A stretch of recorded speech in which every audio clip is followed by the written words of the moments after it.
Alhamdulillahi Rabbil Alamin. Wassalatu wassalamu ala asyrafil anbiya'i wal mursalin wa ala alihi wa sahbihi ajma'in. Subhanaka la ilma lana illa ma 'allamtana innaka antal alimul hakim. La haula wa la quwwata illa billahil aliyyil azim. Rabbi shrah li sadri wa yassir li amri wahlul 'uqdatam min lisani yafqahu qawli. Allahumma iftah 'alaina bi futuhil 'arifin bik. Allahumma ja'alna minal ladzina yastami'una al-qawla fayattabi'una ahsana. Allahumma 'allimna mimma jahilna wanfa'na bima 'allamtana wa zidna 'ilman nafi'an ya rabbal alamin. Qala Syekh Musannif rahimallahu ta'ala wa nafa'na bihi bi 'ulumihi fid dharain. Amin. Kita di muka surat 39 yang kitab bahasa Arabnya. 5 baris daripada bawah. Kata Musannif rahimallahu ta'ala wa 'alam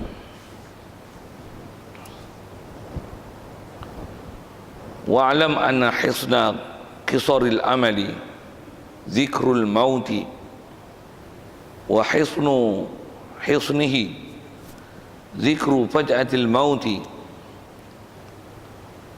wa akhdhihi ala ghirratin wa ghaflatin wa huwa fi ghururin wa futurin fahtafiz bihadhil jumlati. Hadirin sekalian, pertama sekali marilah kita rasakan syukur, terima kasih kepada Ta'ala. Syukur kita kepada Allah Subhanahu Wa Ta'ala, dia tak nikmat hidup masih diberi pada pagi ini. Syukur kita dapat Islam, mak ayah kita Islam, maka Islamlah kita. Lebih-lebih lagi kita syukur Islam yang kita perolehi bukan Islam baka dan keturunan saja, yang kebanyakan orang Islam kita itulah rupa Islamnya. Tapi orang Ta'ala beri pilih pada kita dengan dilembutkan hati sanubari kita, membenar, mengiyakan semua ajaran Nabi kita Muhammad sallallahu alaihi wasallam yang tak ada apa yang kita tolak. Bahkan dengan sebab kita membenarkan ajarannya itu, dilembutkan pula hati sanubari kita, boleh taat, patuh pada perintah Allah Subhanahu Wa Taala dan meninggalkan larangannya. Masih yang sama dijadikan kita masih haloba, seronok, bersungguh-sungguh untuk mencari ilmu, untuk terus menunaikan tuntutan belajar, memahami ajaran Nabi kita Muhammad sallallahu alaihi wasallam itu, agar kita bukanlah Islam yang nama baka dan keturunan saja, tapi orang yang memang ada pengetahuan tentang apa yang dibawa oleh Nabi kita Muhammad sallallahu alaihi wasallam itu, dan kita adalah orang yang mencarinya dan menuntutnya serta mengamalkannya. Syukur banyak-banyak Allah Ta'ala jadikan semua perkara itu ke kita. Diberi pula, masih diberi pula kesihatan, lapang masa. Begitu juga hidayat taufik, dengan mana dia berikan kita keupayaan, kekuatan untuk boleh hadir solat subuh berjemaah di masjid ini. Dan insya-Allah kita manfaatkan keberadaan kita di masjid ini pagi ini dan pertemuan kita pagi ini, meneruskan bacaan kitab kita daripada kitab Minhajul Abidin yang telah kita tangguhkan sementara, yang saya tak boleh datang kerana urusan untuk berpuasa dan Ramadan dah itu. Ini insya-Allah kita nak sambung ni muka surat 39 kalau versi Arabnya, 5 baris pada bawah. Dan sedikit peringatan sebelum baca, kita dalam masjid mari niat iktikaf sama-sama. Kalau tak niat lagi, kerana iktikaf adalah ibadat tak sah melainkan dengan niat. Jadi kalau tak niat lagi ni, mari kita niat sama-sama. Lepas niatnya saja aku iktikaf dalam masjid ni kerana Allah Ta'ala. Dengan hadirkan niat itu dan kita khususkan keberadaan kita dalam masjid ni kerana iktikaf dan untuk mencari redha Allah Ta'ala, insya-Allah sepanjang keberadaan kita dalam masjid ini dihitung oleh Allah Ta'ala sebagai sebahagian daripada amal soleh kita. Amin. Kata musannif rahimahullah ta'ala, wa'alam anna hisna qisaril amali zikrul maut. Asal terjemahnya, kata musannif, wa'alam, ketahuilah kamu, anna hisna qisaril amali zikrul maut, bahawasanya tembok, benteng, kubu, qisaril amal, untuk pendekkan angan-angan, pendekkan rancangan kita masa akan datang untuk kita buat apa. Kubu dia adalah zikrul maut, adalah ingatkan mati. Jadi dengan apa yang kita baca tu tuan-tuan, kalau ikut dengan apa kita bicara kita ni, masih bicara bab banyak angan-angan yang Kita dah bicara panjang berapa kali dah kita baca, tak selesai lagi ni, ada sikit lagi ni untuk masuk bab lain. Sedia maklum pada kita dengan apa dah bicara dulu, kita mencita-citakan untuk membuat satu perkara yang akan datang. Kaedahnya kalau kita tak tutup dengan insya-Allah, itu dipanggil tulul amal, panjang angan-angan. Walaupun yang kita nak buat tu benda baik, tapi istilahnya dia panggil tulul amal. Dipanggil tulul amal kalau kita tak tutupkan dengan insya-Allah, kerana itu diistilahkan kita ada merasakan di hati keberangkalian untuk boleh buat sesuatu masa akan datang, tanpa kita merasakan di hati bahawasanya urusan hidup dan jangka hayat yang ada pada kita adalah bukan urusan kita, dan kita tak seolah-olah macam tak meyakini mati boleh datang bila-bila masa. Lebih kurang begitulah apa yang telah kita bicara dulu. Jadi di atas dengan apa yang kita bicara macam tu, itu yang dia nak ingatkan kita, kata dia yakinlah bahawasanya hisna qisaril amal, benteng kubu pertahanan untuk kita boleh ada pendek angan-angan. Dengan mana kalau ni sebab kita bicara tentang tutupkan panjang angan-angan tu dengan insya-Allah, kita akan sentiasa mengkaitkan insya-Allah di atas amalan kita itu. Benteng dia apa dia? Zikrul maut, ialah ingatkan mati. Jadi istilah benteng tu maksud dia macam mana? Istilah benteng tu kalau dengan apa yang dia bagi contoh ni, yang kata ingat mati itu adalah benteng untuk ada je pendek angan-angan. Maksudnya ialah kalau katalah kita ni nak jadi tak bersungguh untuk menyebut insya-Allah, untuk merasakan di hati dan meyakini di hati bahawasanya mati ni boleh datang bila-bila masa, dan kita duk merancang nak buat satu akan datang. Urusan tu sebenarnya bukan dalam genggaman kita, bukan dalam keupayaan kita untuk kita boleh buatnya, bahkan dia adalah tertakluk kepada umur yang Allah Ta'ala berikan kelanjutan dan kelangsungannya pada kita ataupun tidak. Jadi tak dapat tidak untuk supaya kita boleh bentengkan adanya kita mengkaitkan apa yang kita nak buat akan datang dengan insya-Allah. Ingat mati lah. Bayangkan sagi kita nak mati tuan-tuan, pukul 8 lagi, sagi kita sarapan pagi tak? Insya-Allah. Habis kalau duk rasa sehat lagi ni, bukan ada rangkai-rangkai apa, darah tinggi tak ada, jantung tak ada, darah tak ada, pergi buat medical check pun semua okey, bahkan semua duk A level, A plus, bla bla bla bla bla bla bla. Macam ni kalau 10 tahun lagi kalau maintenance tak ada apa ni. Tak ada lah nak buat insya-Allah. Takut apa, semua dalam genggaman kita, sihat lagi. Kadang-kadang bubuh bunyi macam Islamik sikit pula. Allah Ta'ala masih lagi beri kekuatan ke kita. Kita boleh buat. Nak rasa macam clear, macam nyawa tu kita punya. Padahal kalau kita belajar bab mati, kita wajib yakin bahawasanya mati ni datang bila-bila masa, dan dia datang mengejut. Orang sihat pun mati, kadang hal sakit tu tak mati. Jadi memang tak dapat tidak untuk boleh membentengi dengan apa yang kita bicara lepas, khususnya dengan kita bicara insya-Allah, supaya benda tu boleh jadi sentiasa amalan kita dan duduk di mulut kita dan hati kita. Kita tak rasakan bahawasanya hidup ini adalah semua dalam genggaman kita, bahkan kita rasa bahawasanya itu adalah tertakluk pada kelangsungan yang Allah Ta'ala nak beri. Jadi untuk membentengi amalan insya-Allah dan merasakan bahawasanya kita ni bukan ada keupayaan pada kita untuk kita menguruskan masa akan datang kita, bahkan kita tutupkan dengan insya-Allah. Memang benteng dia adalah zikrul maut. Itu satu disebut. Wa hisna hizlihi, yang tu atau daripada hisna qisaril amal, dan yakinlah bahawasanya hisna hiznihi, benteng atau kubu untuk mengkubukan lagi. Kalau bahasakan bahasa kubu dan benteng tu lah kan, jadi maksudnya dah ada benteng dah, kita ingat mati. Dan orang kata untuk kuatkan lagi, itu istilah kubu bagi kubu kan. Dah ada kubu, tubuh kubu satu lagi. Maksudnya apa lagi satu faktor yang boleh mengukuhkan lagi selain daripada ingat mati ni, supaya kita boleh ada amalan yang sangat kuat bergantung dengan insya-Allah, dan kita yakin bahawasanya kita sebut insya-Allah itu dengan kita memahami dan mengiktikadkan bahawasanya urusan kita akan datang ni adalah bukan dalam genggaman kita, bahkan terhenti di atas umur yang Allah Ta'ala nak beri pada kita. Dan pula bab umur ni kita tak tahu sama ada keberangkalian boleh ada ataupun tidak, walaupun kita dalam keadaan sihat. Jadi untuk terus bentengkan dia yang lebih kukuh adalah zikru faj'atil maut, adalah ingatkan, sedarkan, rasakan faj'atil maut, kejutan datangnya mati. Jadi ingat mati itu dah satu benteng lah. Lagi kukuh kita adalah kejutan datang mati.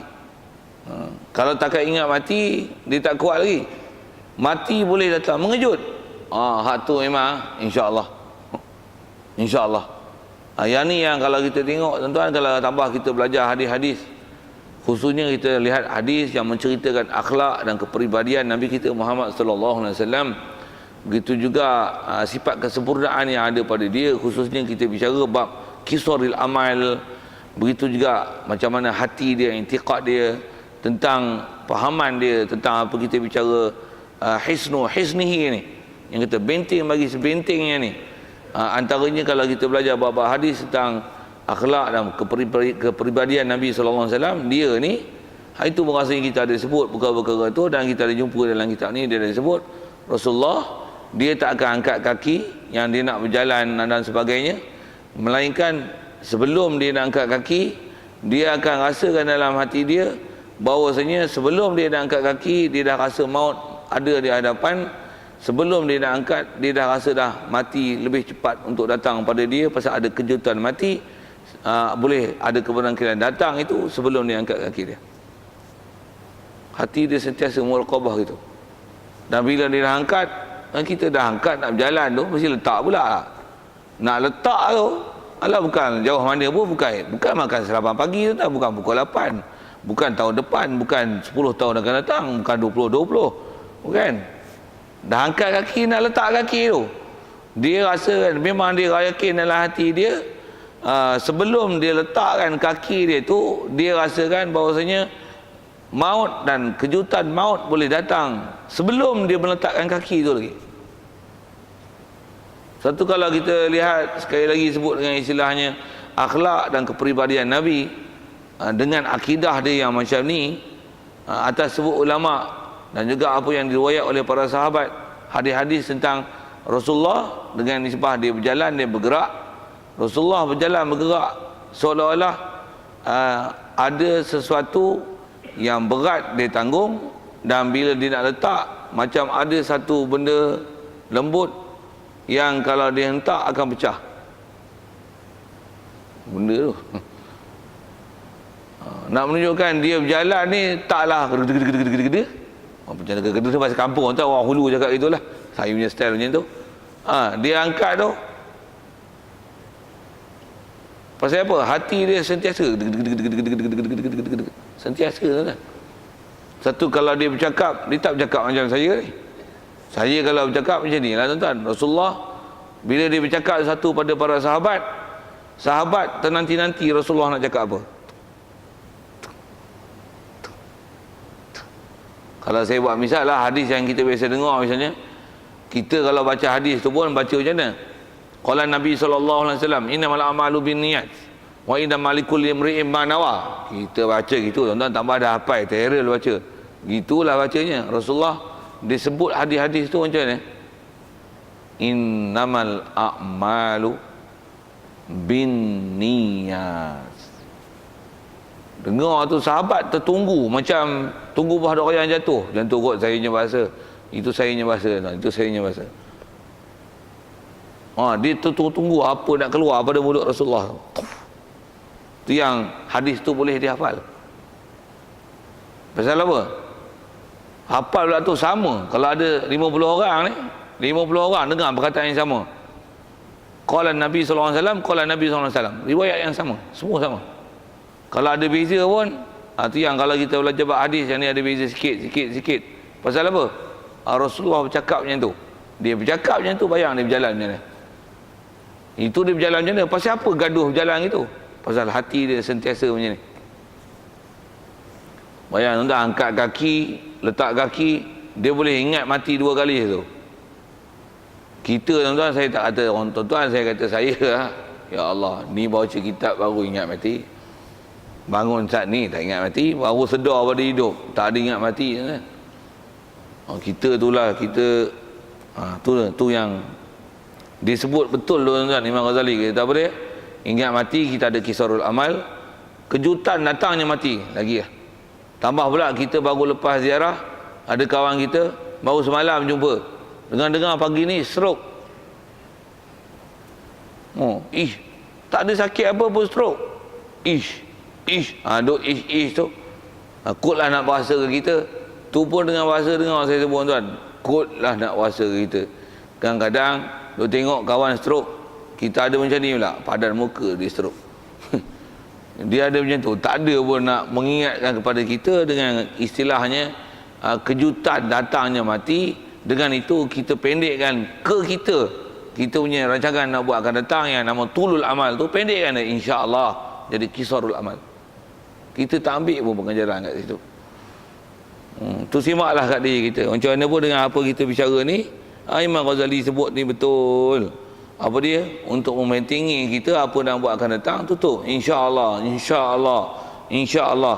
Dan sebut tu bukan sebut rutin, bukan sebut dengan ritual, tapi sebut tu dengan kita yakin, dengan maknanya jika mengizin, jika menghendaki oleh Allah Ta'ala, dengan kita meyakini bahawasanya mati boleh datang bila-bila, dan apa yang kita nak buat tu walaupun dengan masa terdekat, belum tentu dan belum pasti umur kita boleh sampai kepadanya, kerana mati ni bila datang tak akan dicepat dan tak akan dilambatkan walaupun sesaat. Okey. Jadi untuk bentengi itu kata kita membentengkan tulul amal tu supaya jangan ada itu, supaya kita boleh terus dengan kisarul amal. Ingatlah kejutan datangnya mati. Wa akhdhuhu ala ghirratin wa ghaflatin. Dan ingatkan juga kata dia boleh mengambilnya ia, kalau asal bahasa akhadha tu mengambil, ataupun boleh mencabutnya ya Allah Ta'ala nyawa kita dengan kita, dia matikan kita, dia boleh cabut tu pula ala ghirrah wa ghaflah, di atas kelalaian, wa ghaflah kealpaan, lalai dan alpa.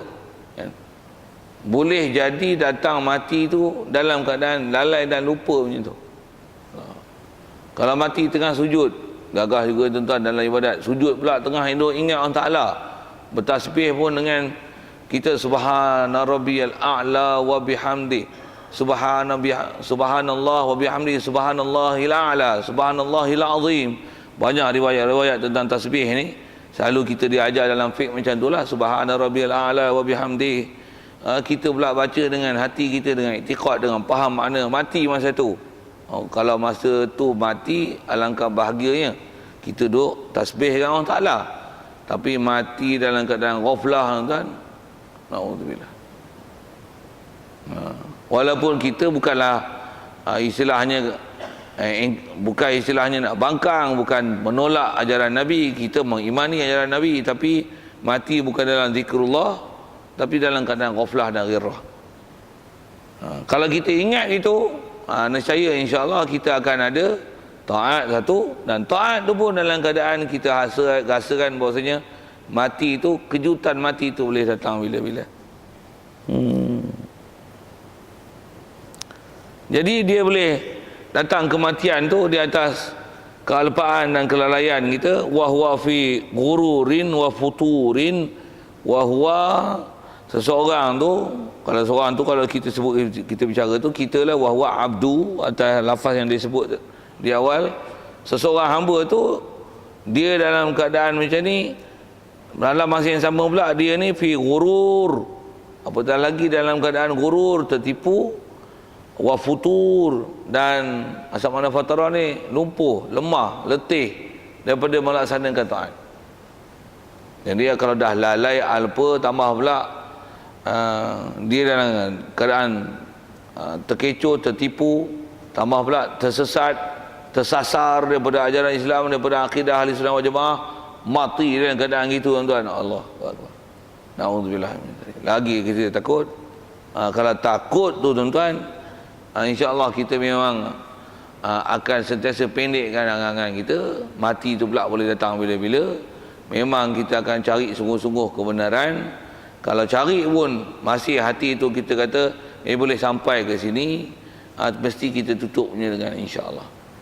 Okay.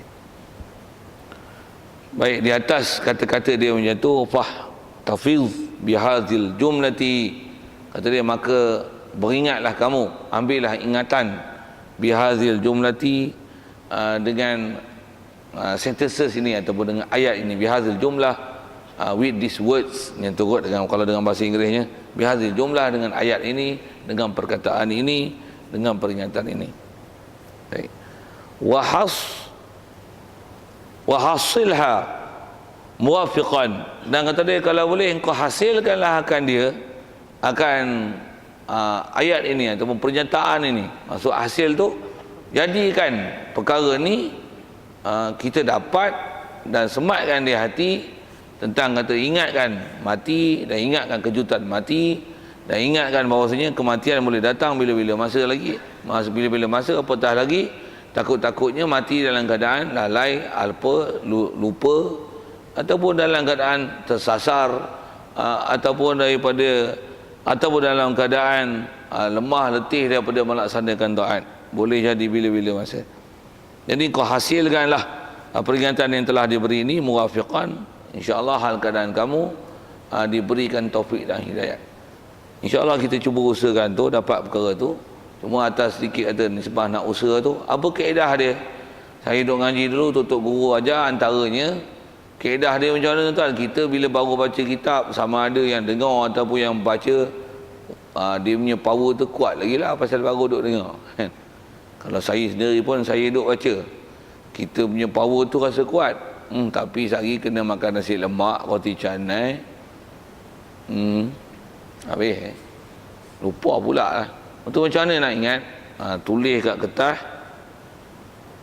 perkataan ni, sama ada kau ambil harap dia, lepas tu ataupun ingatkan, tulis dengan Melayu dia, pandai yang putih, kau translate lah ke bahasa Inggeris, mana tempat kita selalu berada dan tengok dan pandang, tempel dia kat situ. Itu kaedah nak hasilha, nak hasilkan dia. Memang saya ngaji dulu, kalau kitab-kitab yang disebut oleh ulama, kaedah-kaedah nak ingatkan benda-benda penting macam ni, antara kaedah dia buat reminder macam tu lah. Reminder macam tu kot, kita tak guna bahasa istilah tu. Jadi buat satu nota kecil ke apa, tulis ke, tambah ada stiker pula. Kalau kita ni orang yang selalu panjang perjalanan naik kereta, dah atas kereta berapa jam, ambil tu selalu duduk lekat apa, reminder untuk tukar minyak hitam dengan minyak gia apa sebagainya.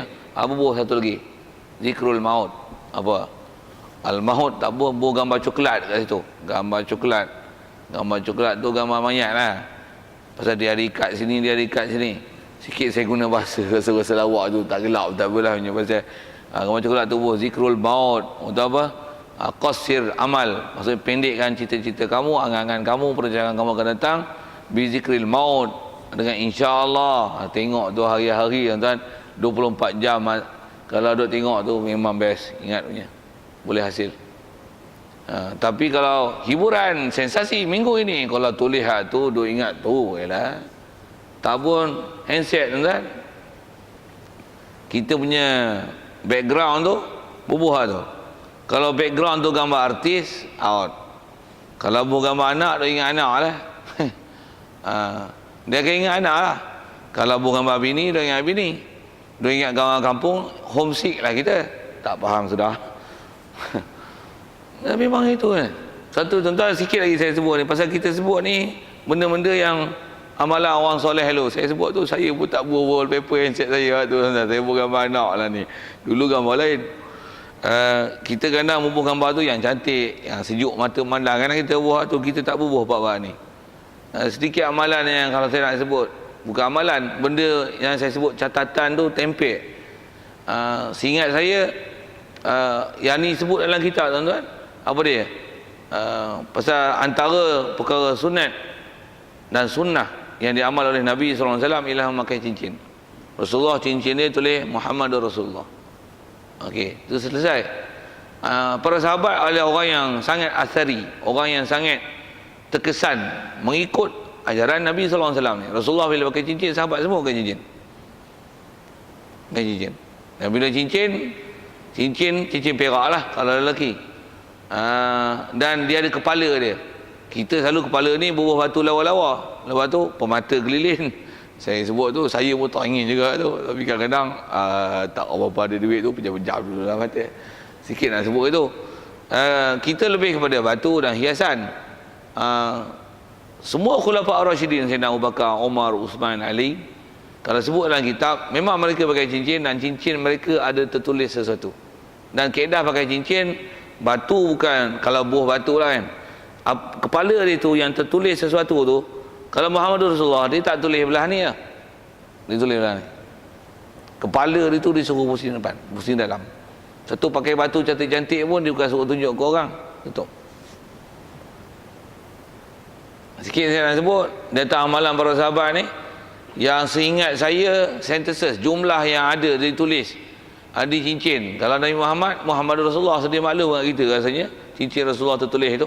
Satu Rasulullah bila dia nak cop surat yang dihantar pada raja-raja tertentu untuk dakwah, dia akan berbuah mohor tu, dulu ke yang merah tu.